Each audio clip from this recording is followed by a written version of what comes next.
welcome to On the Table as we're coming to you outside of our regular bulletin, Malaysia Tonight. I'm your host, Otto Othman. Now, with all new RTM ASEAN block, we're broadcasting on RTM Click and MyTV's Berita RTM channel, which is also live streaming on YouTube.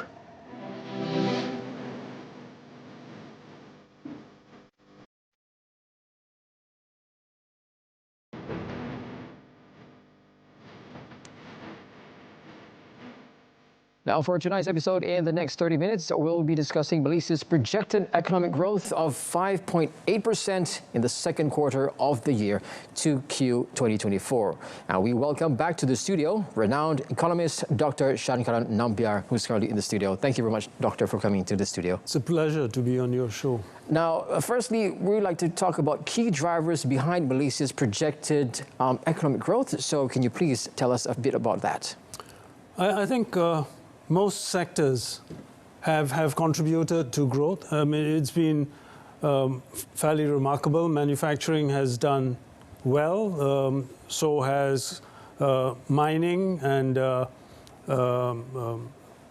agriculture hasn't done as well. Services has done extremely well. Agriculture as a whole hasn't done terribly well, but there have been pockets within agriculture that have contributed to the rise in GDP, particularly fresh palm oil, oil palm fruits. So you find that there has been an all-round contribution from all these sectors, particularly services, and as I said, manufacturing, have contributed.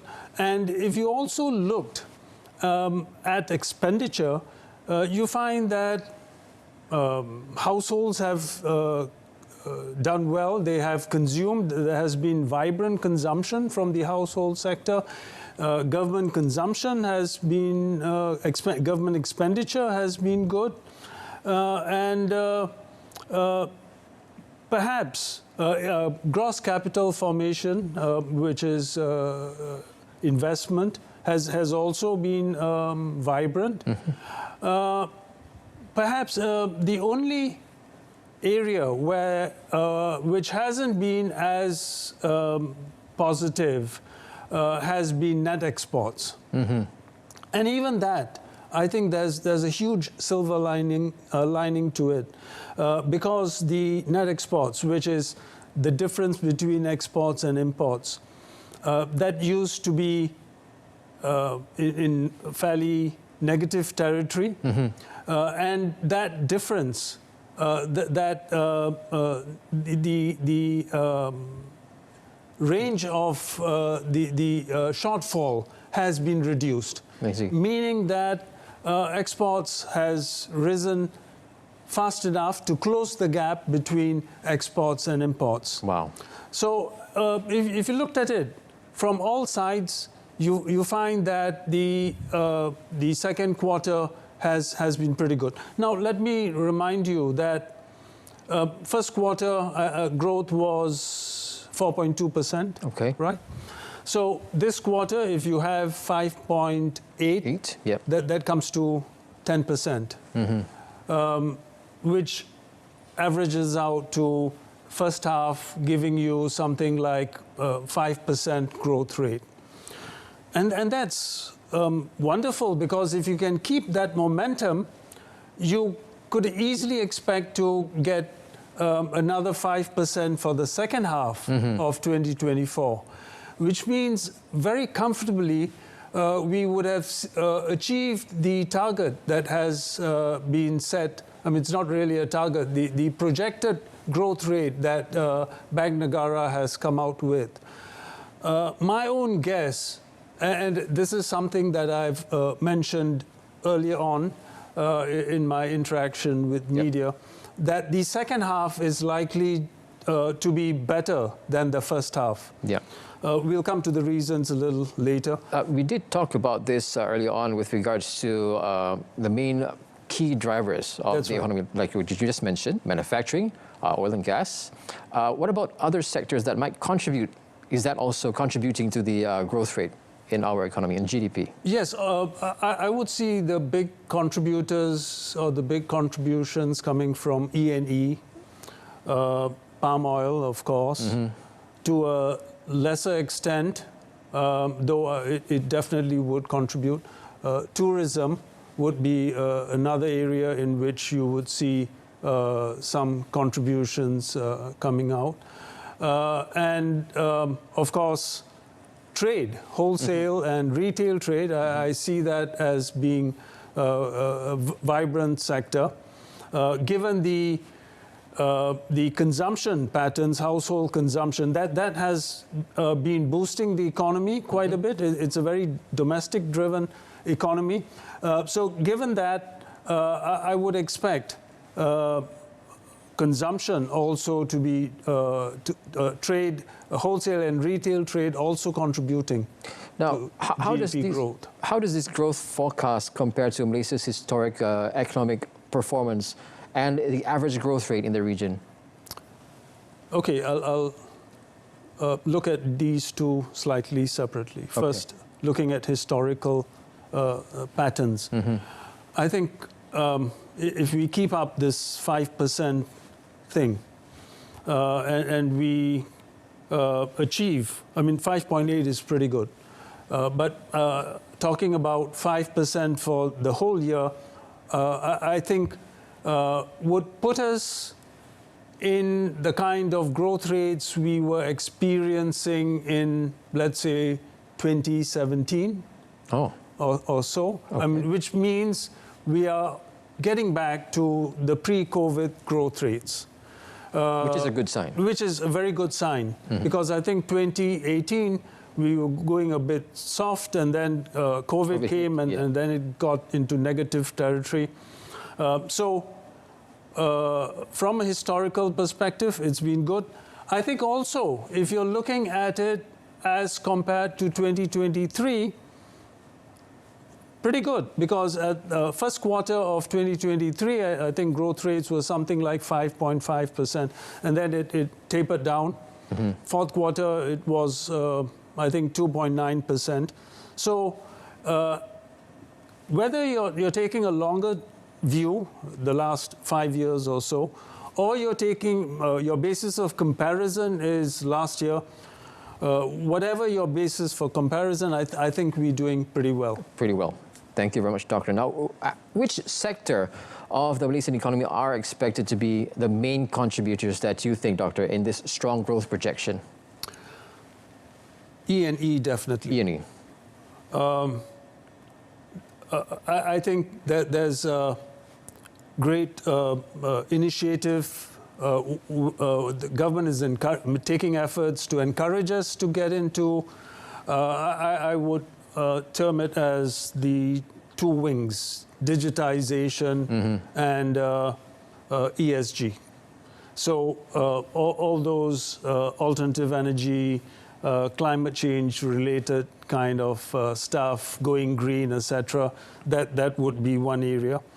And I think that's in keeping with global trends. So I think there will be a big push to invest in these areas, as a consequence of which we will see investment increasing, employment increasing, and all those spillovers.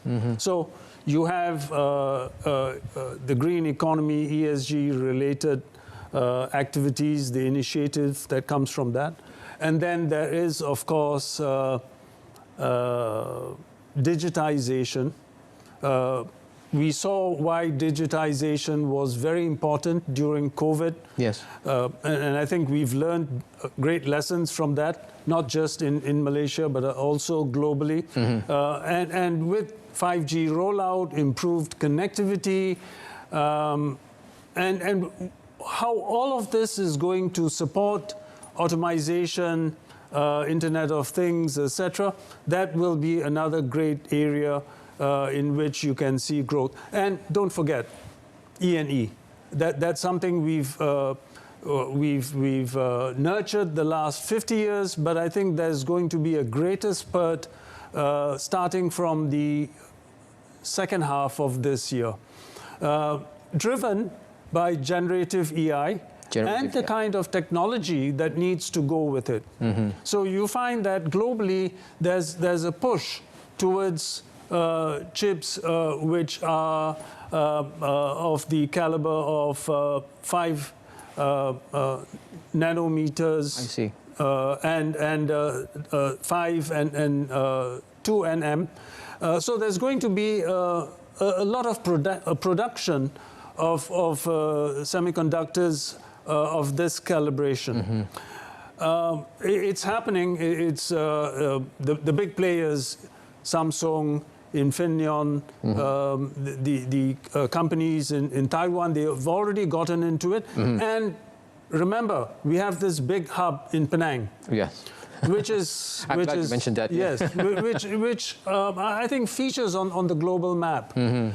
So as this area picks speed, I think it's definitely going to see its spillover in Penang and therefore the rest of the country. Oh, thank you very much, Doctor. All right, we're going to go for a little short break, and then when we come back, we'll talk more and delve into this in just a bit. So stick around. Program Sejati Madani merupakan inisiatif baharu Kerajaan Madani bertujuan untuk merancangkan aktiviti ekonomi di peringkat komuniti. 5 sektor tumpuan yang telah ditetapkan iaitu pertanian dan makanan, jahitan dan kraft tangan, harba dan kesihatan, pelancongan dan hospitality, serta aktiviti hijau dan kitar semula.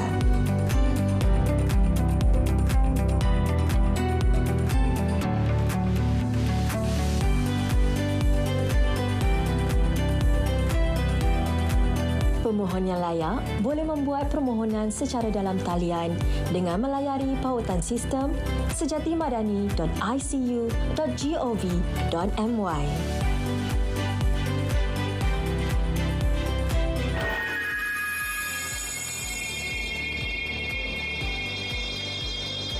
Sejati Madani merancangkan ekonomi komuniti.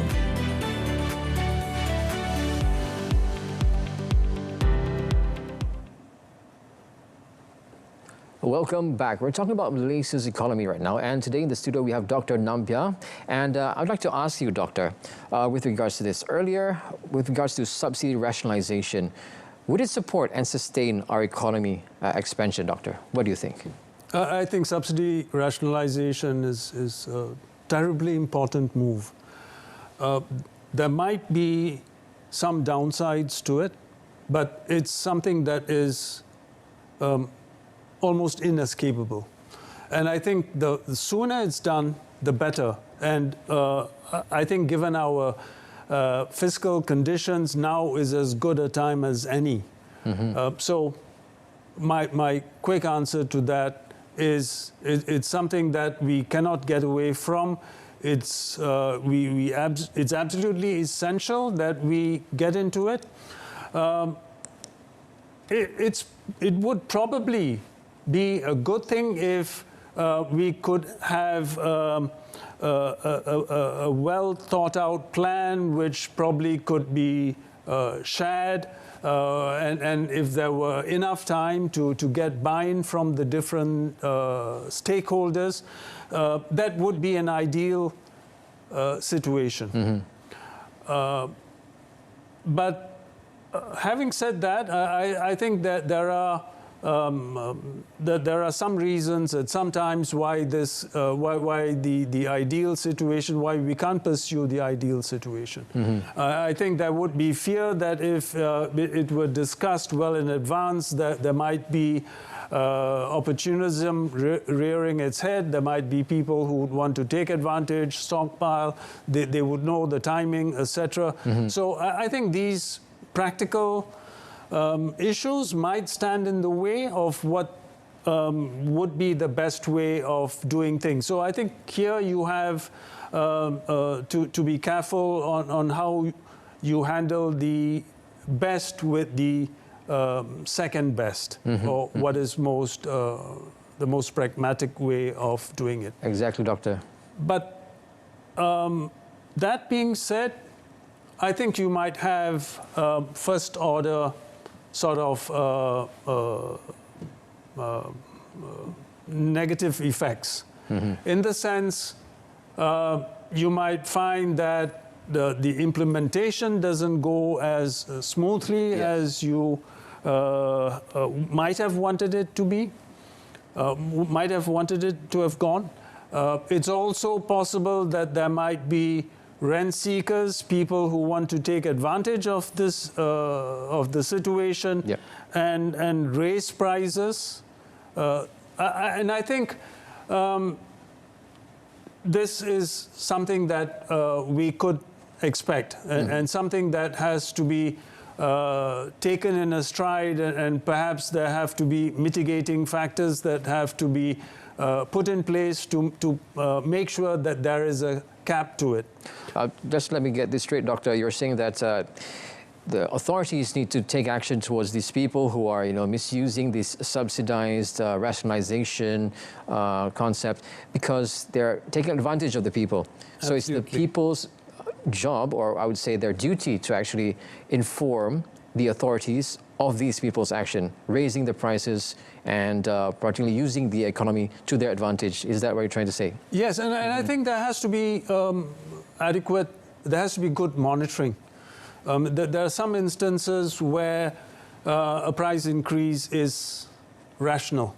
I mean, when the price of, let's say, oil goes up, petrol goes up, you would expect certain sectors to be affected. But again, you have to make sure that the degree to which you have to face a price increase is proportionate to the increase in the price of petrol, or how it affects you, oil, or how it affects you. Now, Doctor, are there any potential risks or downside factors that could derail or slow down Malaysia's growth trajectory, aside from what you just mentioned with regards to people taking advantage of these subsidies? On a broader scale, of course, there is. We live in a fairly volatile world, especially these days. So you have geopolitical risks. That could be a factor. You could, for instance, find we're very trade dependent, so we could find that the economy in, for instance, the U.S. is not doing as well as the U.S. government would like it to be doing. Same for China. But I mean, as it's going now, it's not too bad. I mean, I think China is doing better than was expected. Growth rates are expected to be something like 5%. The property collapse didn't happen. China is consolidating. It's doing reasonably well. But of course, you're asking for the downside risks. So you have to contend with the question, what if China doesn't do well? What if our partner, business partner, or does not do well? How do we actually bounce back from that, or probably help our neighboring countries as well? Is that it? Exactly. Yeah. Now, what are the implications of Malaysia's growth on employment, income levels, and also standard of living population? I'm very positive on employment. The labor market looks to be vibrant. It seems to be doing pretty well. I think we almost at the full employment point. I mean, unemployment is something like 3.3%. I don't think we can expect it to be any better. There seem to be a lot of vacancies, which I think is also a good sign. A good sign, that we have a robust labor market. There is, however, a negative, and that is our wages are not going as high as we would like them to go. It almost looks as if we are working within a suppressed wage model. I mean, so that's the negative bit to what's going on in the labor market. So what do we do with that, Doctor? In your opinion, how do we actually solve that issue? Because like what you said, we have lots of vacancies, which is a good sign that our economy is growing. And we are already training our younger generation, those who've just finished their education. They're already straight into digitalization. They go into the sector whereby manufacturing requires their expertise in terms of digitalization as well. But when it comes to labor wages, Doctor, like what you said, how do we actually, in your opinion, make it at least on par with international levels as well, a standard? I think that there are two things that we need to look at. One is the minimum wage. Our minimum wage perhaps is in need of revision. It's not a wage that that would encourage technology adoption. With a minimum wage as low as it is, it still encourages you to hire cheap migrant labor. So it acts as an obstacle to technology adoption, as a consequence of which companies, especially the SMEs, are not looking at the long term. They're not looking at a longer time horizon. They're not, for instance, looking at technology adoption, technology upgrading, automation, the need for research and development. So I think one area that we'd have to look at is the minimum wage. Minimum wage. Right. The other thing that we need to look at is what can be done to increase productivity, and what can be done to incentivize productivity. Okay. Thank you very much, Doctor, for that. We are going to go for a little short break, and then we'll be right back with a good doctor with regards to Malaysia's economy, so stick around.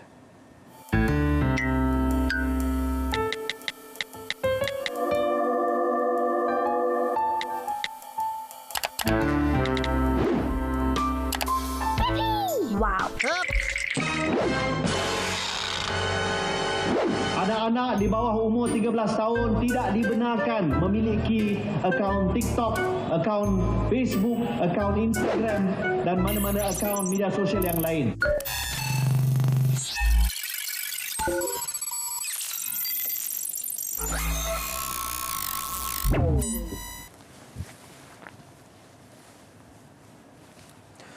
Thank you for staying with us. Welcome back to Dr. Nambia once again. How is Malaysia's position in global trade, do you think, with regards to this, and investment flows, for that matter, expect to change given its strong economic performance? I think on trade, we've seen very positive developments since the start of the year. Our trade, our exports have been doing very well. If you wanted to find a spot that you that you might want to hold out or be critical about, it would be imports. But my response to that would be, you need those imports. Imports are critical because you need those imports, the imports of intermediate goods, of raw material, etc., technology, in order to make the exports possible. So I think there's no escaping the imports. What we could do, however, is to narrow the gap.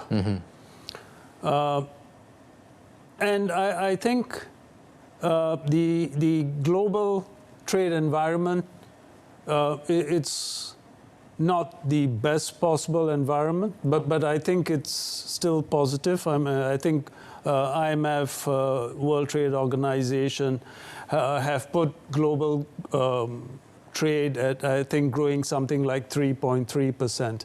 And I think that's a respectable number, which would do well for us. As I mentioned earlier, we have a very vibrant electronics sector to look out for. That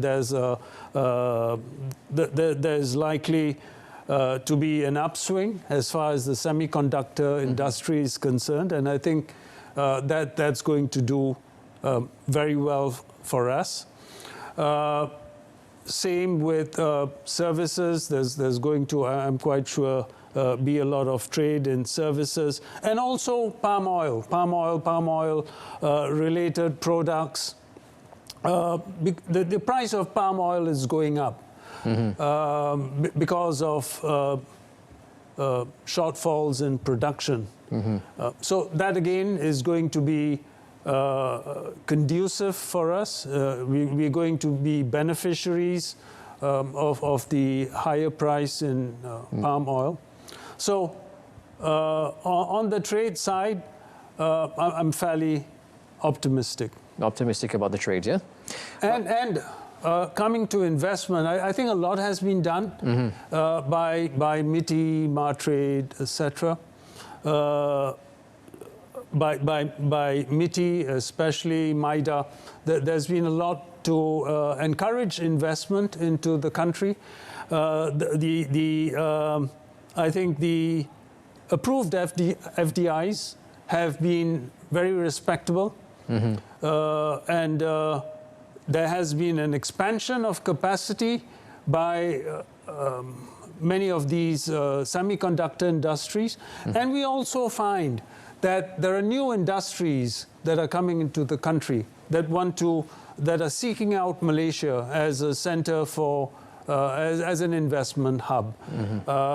Cloud computing, data centers, etc. So I think you'll find that Malaysia is increasingly going to become a hub, a center for all these cutting-edge technologies. Which is a good sign as well for Malaysia. Yes. Doctor, what challenges or bottlenecks, if you don't mind, if any, need to be addressed to fully capitalize on Malaysia's growth potential? Before we let you go, Doctor. I think looked at from the short-term point of view, the next couple of months, I think what is perhaps most important is to try to improve what can be done to make things easy for business. And that's, I think, a constant chorus that you'd get from manufacturers. I see. You need to bring down the cost of doing business. Needs a more conducive environment, more business-friendly environment, less bureaucracy, etc. I see. Looking at it from a slightly longer perspective, and I think that pertains mostly or a lot to FDI. You have to make sure that we have the talent, the training, the infrastructure, so that the approved investments get converted into realized investments. Thank you very much, Doctor. Now, that's all the time that we have for On the Table this evening. We've been talking to economist Dr. Shankaran Nampia on Malaysia's projected economic growth of 5.8% in the second quarter of the year. A repeat of this episode broadcast can be viewed again at the same time tomorrow and subsequent days on both RTM Click and MyTV's Berita RTM channel, which is also live streaming on YouTube. Till next Thursday, we'll delve on another topic of interest, so stick around for that. I'm Otto Othman signing off.